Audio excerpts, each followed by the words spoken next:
দর্শকদের দৃষ্টি আকর্ষণ করছি, অসাধারণ খেলা দেখতে পেলাম আমরা। অসাধারণ কৌশলী টাইগারের অসাধারণ কৌশল দেখতে পেলাম। সঙ্গত কারণে আরো 2টি পয়েন্ট। অলকানা কুড়িগ্রাম 26, মোগলহাট লাল।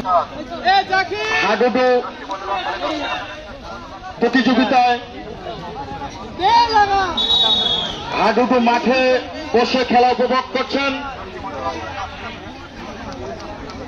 আমাদের সকল খেলায় যিনি, সকল প্রোগ্রামে যিনি অসাধারণভাবে আমাদের সহযোগিতা করে আনন্দ দেন, সকল ঘোড়া খেলার থেকে আরম্ভ করে সব ধরনের খেলায়, সব ধরনের প্রতিযোগিতায় আমাদেরকে খেলায় অসাধারণ